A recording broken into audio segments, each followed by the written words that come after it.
On va passer maintenant aux recommandations pour la prévention du risque infectieux associé aux actes d'échographie endocavitaire.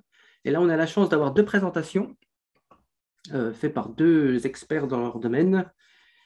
Vous le verrez avec des approches peut-être un peu différentes, mais très complémentaires, qui vont vous permettre d'appréhender la problématique dans sa globalité.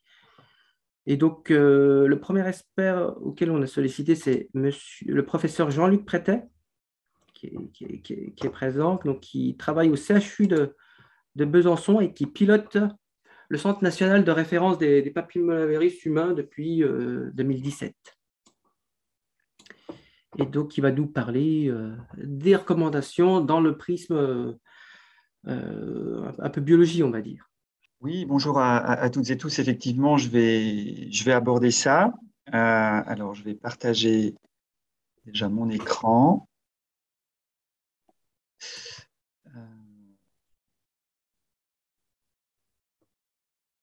Voilà. J'espère que vous voyez tous parfait.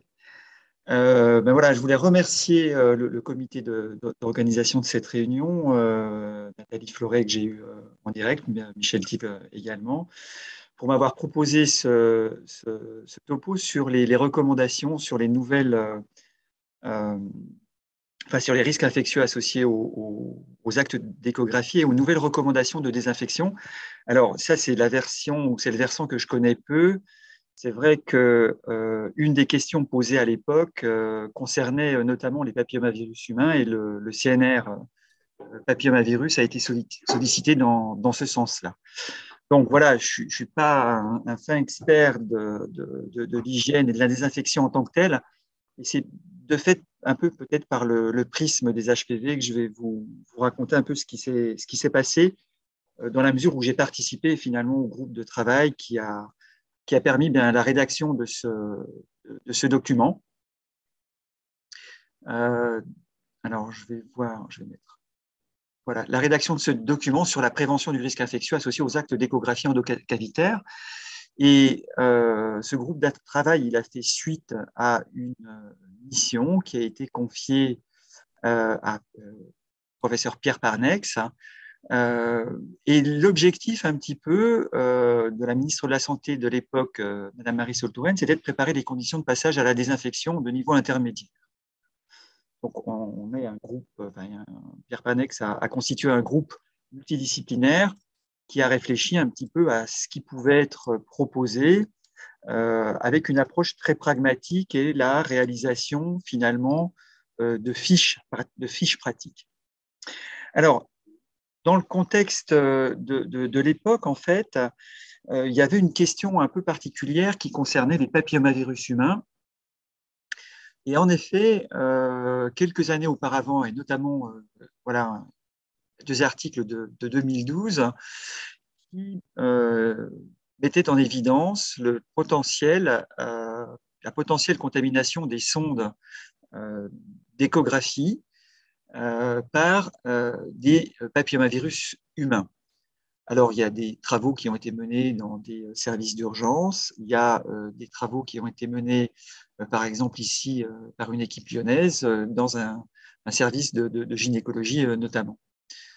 Et la question, elle était assez prégnante parce que voilà, c'était quelque chose d'assez nouveau et on se posait la question du risque de contamination par ces papillomavirus. Donc, c'est entré un peu dans le cahier des charges de la désinfection de niveau intermédiaire parce que ça n'avait pas été pris en compte jusque-là. Alors, quelques petits éléments vraiment succincts sur les papillomavirus humains, qui sont des virus, il y en a plus de 200 types qui sont répertoriés, sont des petits virus nus, donc on considère qu'ils sont résistants dans l'environnement. Ils sont constitués d'un ADN double brin d'environ 8000 paires de bases. Donc ça, c'est la structure du génome avec ses différents gènes. Ces virus, ils sont cultivables, mais alors dans des systèmes qui sont très complexes. On sait cultiver très facilement le VIH, par exemple. Le papillomavirus humain, c'est un virus qui est très compliqué à cultiver. C'est très compliqué de le reproduire in vitro.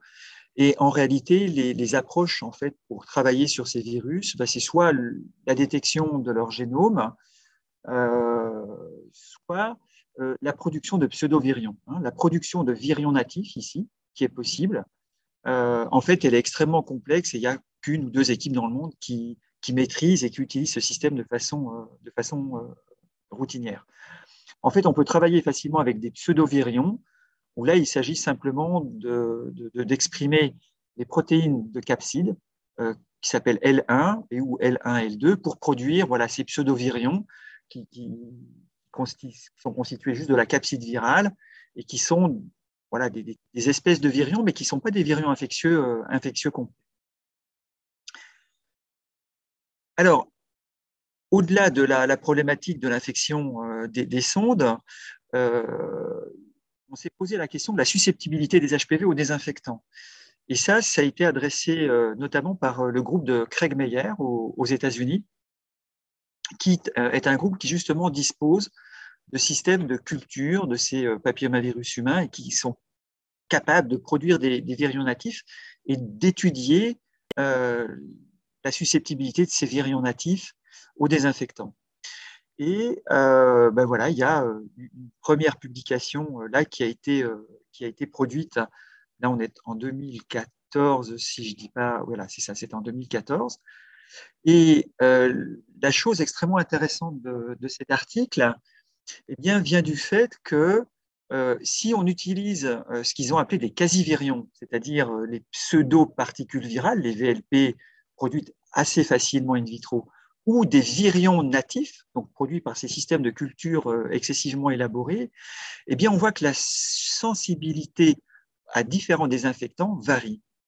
Et qu'en l'espèce, les pseudoparticules virales, faciles à produire, eh bien, sont plus sensibles globalement aux désinfectants. Par exemple, ici, sensibilité à l'isopropanol. Ce qu'on mesure là, c'est le log 10 de réduction en charge infectieuse. Et quand, donc voilà, sensibilité à l'isopropanol, à d'autres produits comme des phénols, l'acide peracétique ou ici le Javel, eh bien, quand on utilise des virions natifs, eh bien, on voit que la sensibilité n'est pas la même et que tout d'un coup, ces virions natifs ne sont plus sensibles, par exemple, à l'isopropanol. Donc ça pose la question du modèle à utiliser pour effectivement évaluer la sensibilité des papillomavirus aux désinfectants et que l'utilisation de simples pseudoparticules virales n'est pas suffisante. Et c'est ce en quoi l'évaluation ensuite des systèmes de désinfection de niveau intermédiaire n'était pas facile à mettre en œuvre. Là, je vais reprendre de façon assez simple les différentes fiches qui ont été produites. Là, je vous ai campé un petit peu le contexte. Alors, la première fiche, elle récapitule un peu les risques infectieux liés à ces actes. Alors, c'est pareil, je ne suis pas un spécialiste de ces activités, mais dans la littérature, on voit des cas de transmission croisée lors d'actes d'échographie, mais c'est rare. Voilà. Ce sont déjà des événements rares, mais c'est observé dans les cas d'échographie transœsophagienne, endovaginale ou endorectale. Cette deuxième fiche reprend des éléments d'information sur le rôle des gaines de protection que l'on se doit de mettre sur les sondes pour éviter le contact direct entre les muqueuses et la sonde. Et puis, des éléments sur la maîtrise de la contamination ou des contaminations croisées, et notamment le rôle et l'importance de la désinfection de niveau intermédiaire. Alors, je crois qu'on l'appelle désinfection de haut niveau en France. C'est de haut niveau chez les anglo-saxons, et on l'appelle de niveau intermédiaire en France. Voilà. Donc ça récapitule. La fiche 1 récapitule cet aspect-là. La fiche 2, elle récapitule le principe du traitement des sondes. Alors, je vous l'ai remis là, c'est une fiche qui est assez pratico-pratique.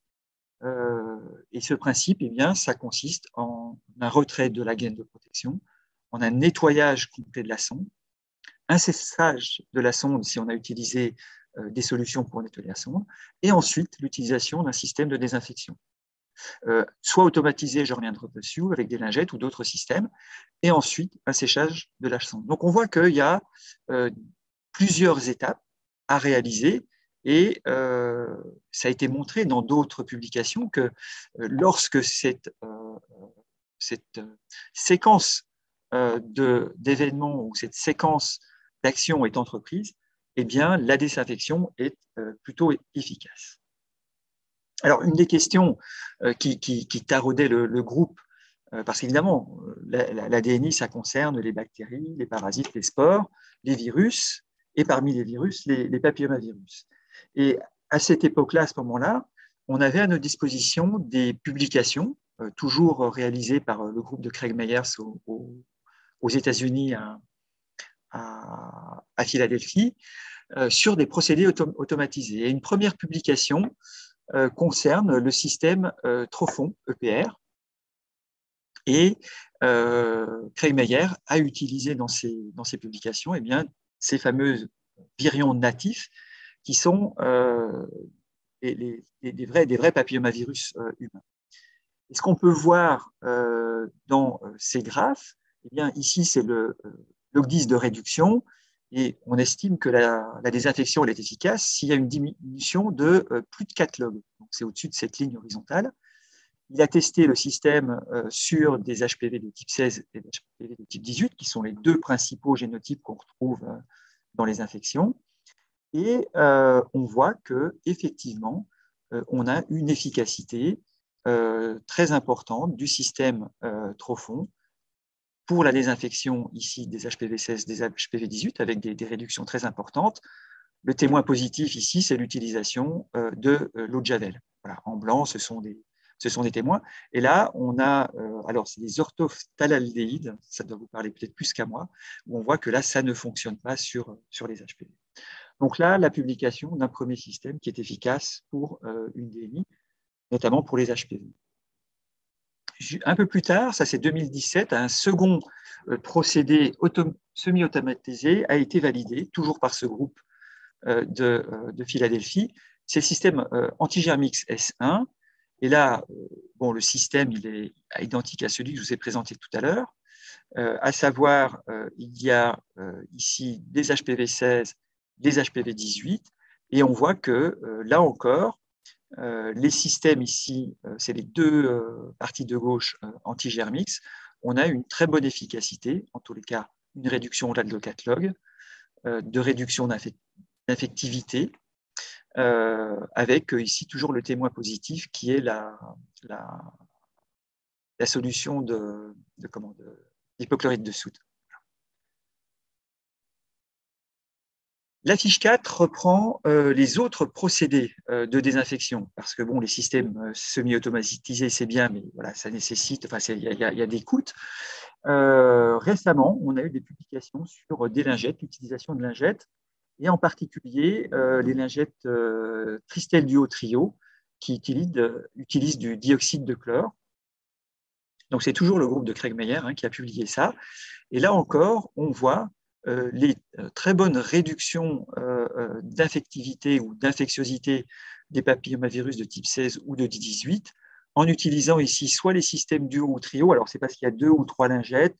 Je vous renvoie aux notices d'utilisation voilà, qui m'échappent un tout petit peu. Et ils ont utilisé ces systèmes pour désinfecter aussi bien des sondes nasopharyngées que des sondes transvaginales. Et puis là encore, le système d'hypochlorite de sodium qui est les témoins positifs. Donc là, un premier lot de lingettes qui fonctionne bien, et puis les lingettes sont produites par Alcalfarm, qui s'appelle Sidalcan, permettent d'obtenir aussi une bonne réduction de l'infectivité de plus de 4 logs pour HPV 18 et 3,5 logs pour HPV 16. Donc il y a des solutions peut-être plus simples que les systèmes semi-automatisés qui peuvent être utilisés pour la désinfection intermédiaire. Bon, à condition évidemment de respecter toujours les différentes étapes, et notamment de lavage et de séchage avant la désinfection. La fiche 5 propose une fiche sur la maîtrise du risque infectieux. Donc là, c'est pareil, je vais la faire assez simple. Ça, c'est une image tirée à proprement parler de la fiche qui reprend les différentes étapes pour bien réaliser une échographie avec une sonde endocavitaire. Et ça, évidemment, c'est à destination des praticiens. Et ça reprend des choses qui sont finalement relativement simples et qui doivent être, et ça, c'est évident dans le groupe de travail, qu'il fallait que ce soit réalisé de façon extrêmement rigoureuse. Donc, l'utilisation du gel hydroalcoolique alcoolique, le port de gants, en fin d'acte, le nettoyage avec des solutions lavantes, puis des systèmes de désinfection. Voilà. Et puis, bien évidemment, un point assez important, c'est le bionettoyage de l'environnement, parce que certes, on retrouve des HPV sur les sondes endocavitaires, mais après, on a remarqué qu'on en retrouvait beaucoup sur les claviers, par exemple, des échographes. Là, de façon aussi assez rapide, les dernières fiches, la fiche 6, qui concerne le bon usage du gel. Alors là encore, c'est à destination des praticiens qui réalisent ces échographies, avec dans cette fiche eh bien, les descriptions des différents gels, avec les gels standards ou les gels stériles, qui ne sont pas à utiliser de la même façon et dans les mêmes indications. Il y a des problématiques autour de la conservation et du chauffage du gel qui sont importantes à avoir en tête. Et puis, toute la problématique du gel qui peut être présent sur les sondes, et puis la façon dont il faut laver ce gel pour pouvoir ensuite désinfecter les sondes. La fichette reprend les mesures de prévention pour les professionnels. Donc, quant à l'utilisation des systèmes de désinfection de niveau intermédiaire, puisqu'il y a quand même certains produits chimiques qui sont pour certains corrosifs. Donc, il faut effectivement faire attention à l'utilisation de ces systèmes de désinfection. Une fiche 8 qui concerne la formation des professionnels et les indicateurs de suivi qui peuvent être mis en place pour le suivi de ces désinfections de niveau intermédiaire. Fiche 9 qui là sont plutôt à destination toujours des praticiens, mais pour l'information des patients. Et ça redonne des éléments d'information sur ce que retourne une échographie vaginale ou endorectale, avec des éléments clés à fournir aux patients.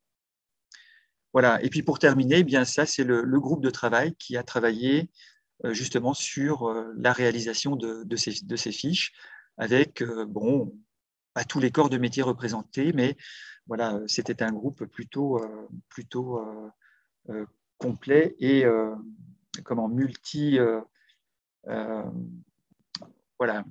multi-activité. Voilà, je vous remercie. Merci beaucoup, professeur Prétet, pour cette présentation très claire et qui va, comment dirais-je, qui sert de bon tremplin à la deuxième présentation. Est-ce qu'il y a des questions? Alors j'ai une question. L'utilisation des lingettes désinfectantes haut niveau permet d'avoir une désinfection des sondes endocavitaires de façon identique que la sonde soit munie d'une gaine ou non. Peut-on se poser la question de l'utilité des gaines de protection? Alors ça, c'est probablement une bonne question. Moi, je n'aurai pas la réponse parce que, alors malheureusement, je suis pas échographe, je suis pas très à l'aise avec cet aspect-là. Ceci dit, les discussions qu'on pouvait avoir, je pense que la gaine, elle est effectivement importante, notamment parce qu'il peut y avoir aussi outre des mucosités, mais il peut y avoir des infections réelles qui sont là, il peut y avoir des effractions du sang. Donc, je pense qu'il est juste pas possible de se passer de gaine. Et peut-être que, voilà, oui, Loïc, si intervenir, oui. Si je puis me permettre, je vais y répondre dans quelques instants. Et effectivement, j'abonde dans le sens du professeur Prétet sur le rôle indispensable des gaines. On va y revenir dans quelques minutes, si vous me permettez. C'est bien un peu de teasing, du coup. Ça vous fera rester. Ouais. Un teasing. Il y a d'autres questions? Pour rebondir, en fait, moi, quand je pense à HPV, on pense bien sûr au cancer du col de l'utérus. Est-ce qu'on a des données sur, parce que vous avez dit que le risque de transmission croisée dans la littérature est quand même est rare, mais est-ce qu'il n'y a pas un sous-diagnostic, étant donné la latence potentielle de ce risque? Alors, effectivement, on peut toujours se poser cette question. Maintenant, elle est complexe à aborder d'un point de vue épidémiologique, tout simplement parce que le portage HPV dans la population, et notamment dans la population des femmes jeunes, entre 18 et 25 jusqu'à 30 ans, elle est extrêmement importante, hein, avec des prévalences qui peuvent atteindre 15, 20, 25% de la population. Et puis, si on reprend l'histoire naturelle de l'infection, c'est finalement 80-90% des femmes et des hommes par la même occasion qui vont être porteurs à un moment donné de ces HPV. Donc, faire la part d'une transmission croisée entre un portage naturel avec, on va dire, une activité sexuelle et des partenaires où là, les risques de transmission sont avérés, ça va être juste pas possible. Donc, peut-être qu'on sous-estime le risque. Maintenant, moi, je ne pense pas tant que ça, et que le risque de transmission par une échographie endovaginale, il est quand même extrêmement limité. D'autant qu'on ne sait pas non plus si le virus qui est présent sur la sonde, qu'on détecte par des techniques moléculaires, il est infectieux ou pas. Alors, avec le système de Craig-Meyer, la désinfection, voilà, il dose des ARN, donc on sait que c'est l'infectiosité qu'on mesure. Sur les sondes endocavitaires, c'est beaucoup moins certain. Donc, je pense que le risque reste quand même très limité. En tous les cas, la différenciation est extrêmement complexe à démontrer. En tout cas, merci tous pour surtout plutôt rassurant. C'est vrai que le risque est quand même très limité avec les pratiques, si les pratiques, notamment les nouvelles recommandations mises en place. Est-ce qu'on a pu, c'est pareil, ce que j'ai dit, il y a des publications, je ne les ai plus tout à fait en tête, mais dans les campagnes, on va dire, d'évaluation de la contamination des sondes endocavitaires, il y a deux grands types de campagnes qui ont été menées, des campagnes en avertissant les services qu'il allait y avoir une campagne d'évaluation de la contamination des sondes, et puis des campagnes réalisées un peu au débotté, sans prévenir. La réponse, elle est claire, c'est-à-dire que quand les gens savent qu'il va y avoir une campagne, tout d'un coup, la prévalence sur les sondes, elle est diminuée par 10. Donc, on est sur moins du pourcent, là où on peut atteindre 7, 8, 9, 10% des prélèvements qui sont positifs quand c'est fait au débotté. Donc, je pense que, et ça aussi, c'était une discussion de ce groupe de travail, c'est vraiment les différentes étapes de la désinfection, et peut-être que Loïc Simon aussi reparlera de ces aspects-là qui sont extrêmement importants. Et question très pratico-pratique, si on vous demande, c'est vrai qu'on nous pose toujours la question, entre les lingettes et les processus automatisés, c'est vrai qu'il n'y a pas de réponse, tout dépend de la structure, des équipes, etc. Qu'est-ce que vous pouvez conseiller? Mais au Oui, regard alors, des résultats, Pardon. non, quand on voit les résultats publiés par l'équipe de Craig Meyers, bon, on se dit que les lingettes marchent aussi bien que les systèmes automatisés.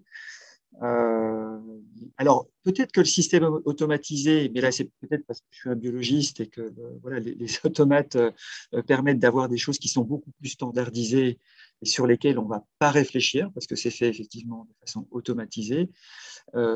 C'est peut-être plus simple que enlever la paire de gants, mettre la paire de gants, enlever la gaine, prendre le premier, le bazar, le deuxième, voilà. Donc, voilà, c'est sûr que l'automatisation, ça permet de standardiser un peu tout ça et puis de ne pas trop réfléchir à ce qu'on fait. Maintenant, quand on voit les résultats, eh bien, les lingettes fonctionnent très bien aussi. Mais j'abonde dans votre sens, la reproductibilité, la répétabilité est totalement garantie avec une procédure automatisée, ce qui n'est pas toujours le cas, et on le reverra tout à l'heure, avec une procédure manuelle qui est très personnelle, dépendant sur la façon de réaliser l'essuyage de la sonde par une lingette imprégnée. Et là, on n'est plus du tout sur quelque chose de reproductible et répétable. Ça ne veut pas dire que la procédure en elle-même ne soit pas efficace, c'est que techniquement, ce n'est pas forcément aussi de bonne qualité que peut l'être quelque chose d'automatisé. Bon, on verra qu'en plus, économiquement, c'est très discutable à partir du moment où vous avez un niveau de nombre d'endoscopies ou de sondes d'échographie utilisées. À partir d'un certain nombre, il est presque préférable d'utiliser une procédure automatisée. Mais là, ça fait un long teasing pour ma future présentation. J'arrête là. Et juste pour terminer, c'est vrai que je n'avais pas cette notion, quand j'ai vu votre diaporama, professeur Prétet, c'est vrai qu'initialement, toute cette question de problématique, ça concernait aussi beaucoup les usagers qui étaient inquiets face à nos différences de recommandations qu'on pouvait avoir entre les recommandations françaises et les recommandations un peu anglo-saxonnes. C'est vrai qu'il y a pas mal de collectifs d'usagers qui se posaient la question sur nos pratiques et est-ce qu'on exposait les usagers à ces risques. C'est vrai que j'avais oublié que dans votre groupe de travail, il y avait le président du lien qui était membre du groupe. Je pense que c'était une très bonne chose de l'avoir intégré, d'avoir aussi le vécu des usagers, ce qu'on tend à faire. Oui, ben ça fait donc du coup l'objet d'une fiche qui reprend les informations essentielles à donner aux patients pour effectivement leur montrer qu'on prend soin d'eux et que, voilà, que le risque il est extrêmement limité. Ouais, c'était un élément qui était très important et effectivement, oui, les associations de patients étaient là. Oui.